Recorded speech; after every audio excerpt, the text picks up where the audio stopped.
Welcome to this demo of the API management prototype. I've got an EAP server with switchyard and runtime governance installed.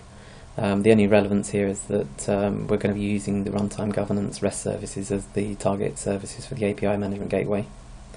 And we've also got the API management installed on the server as well. So I'm using this REST client. So the first thing I'm going to do is just point out the URL. So apiman is the top level context.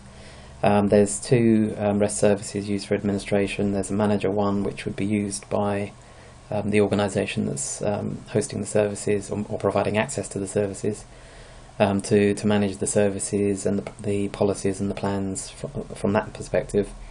And there's also a second administration service for user accounts, so that would be so users could do self-registration and registering their applications. There's a third service which is the gateway itself, and I'll be showing that in a minute when I perform some requests. So this first one is simply just going to ask the management REST service for the list of services that are currently registered, and at the moment there's nothing. So what we're going to do is first of all, we're going to register this service. The services define a set of request and response policies that would be performed to access that service. So in this case, there's no policies defined. You can also define a set of plans. Again, these are associated with policies, but a plan enables you to define what the service level is that's going to be offered. So you might have a gold plan to offer higher availability and performance than a silver plan, and so on. And these plans could be made available on a commercial basis to the end user apps, so they would purchase the different service levels. So the name of the service is defined here, so it's rt.gov, and that maps onto a particular URL where that service can be found. Okay, so I've registered that service. Then what I can do is, well, first of all, just go back to looking for the names, right? So it's now provided a list, so the rt.gov is the only service defined at the moment. We can also ask for details on the service itself, so that just pulls back the information that we registered. Okay, so next thing I'm going to do is, from the accounts administration service, I'm going to now register as a user. So this would be an app developer or an organization responsible for an application that wishes to access the services. So if I go and create that user account, then that user may then want to register an application. So I've defined some basic authentication details for that user that we've just registered, and so what they're doing is they're registering an application with a particular key. So this would translate to the API key for that application. They're giving it a name, and it's also being associated with a domain. By default, what we're doing is creating a domain for each user account as their default domain, but later on we could create additional domains and have multiple user accounts associated with the same domain. Okay, so right, so now I've registered that application. What I'm now going to do is make a request through the gateway.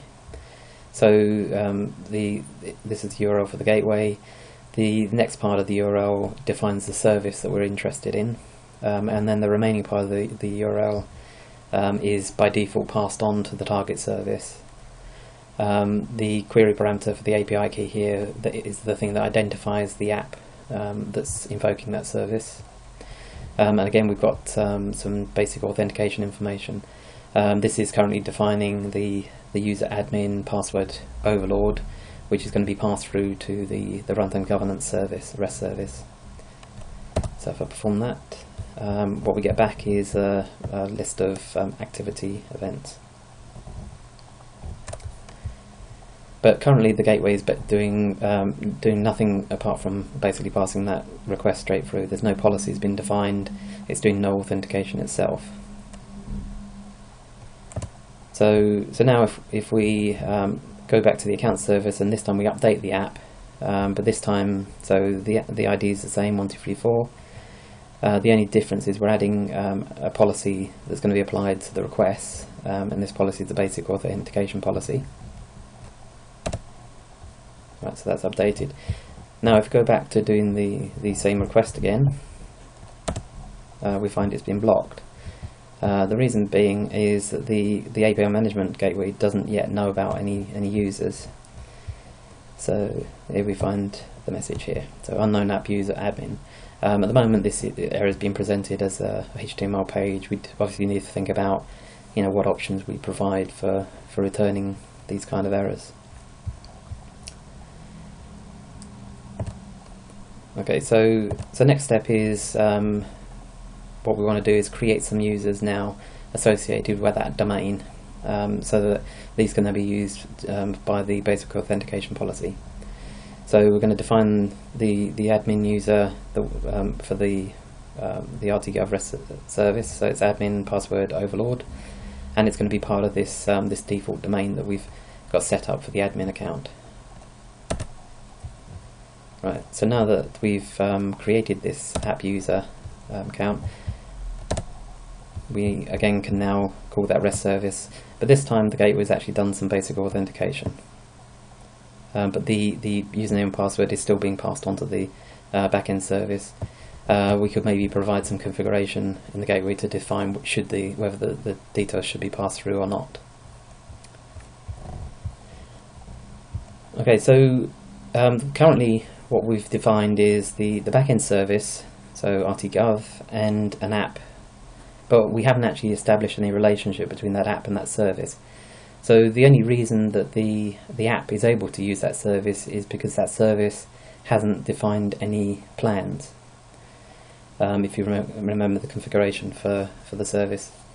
So that's being used as an indication that this service is being made available to any app. There's no constraints on what apps can use it.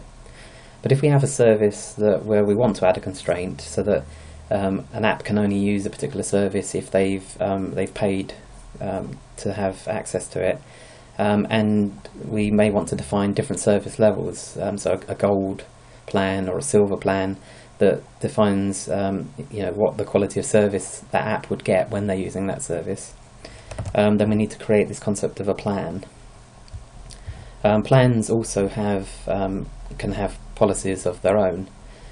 So in this case, it's just defining the existence of a plan. It's not defining any additional policies. But if we did have multiple levels of plan, then we may want to have some throttling or something to define different levels of performance depending on which plan you've bought. So first thing, I'm going to create the plan, or register the plan, and then I'm going to go back to the RTGov service, and this time I'm going to define that it has this plan that we've just created associated with it. Right, so that's updated that now. So now if I go back to the request, the RTGov request again, and if I perform that, again we now get a failure. But the reason this time is your application does not have a plan set up for this service. So we've set up a plan for the service, but we don't have a direct relationship between the app and the service that indicates it's okay for that app to use that service. Right, so the next step is we need to create or establish this relationship, and that's done by setting up a contract. So this is an example of a contract. We've given it an ID of C1.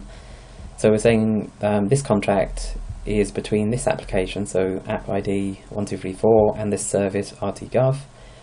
The plan that's related to this contract is P1, and the contract has a duration. So the contracts can expire.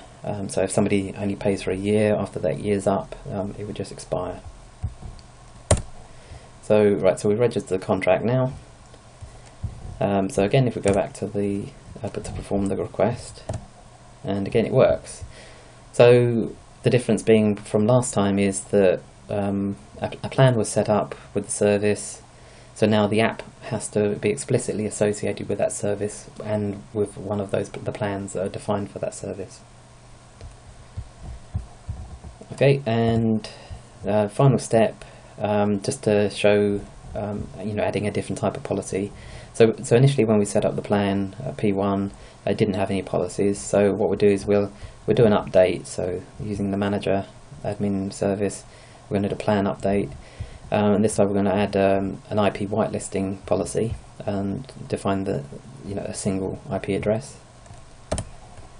Right, so plan updated. So if we go back and we issue the request again, it works. But if we go back to the plan and make a slight modification, and so we update it again, if I now issue the request again, it fails. So, and this is showing that the request IP address, which is that, is not permitted to use the service. Okay, thanks for watching.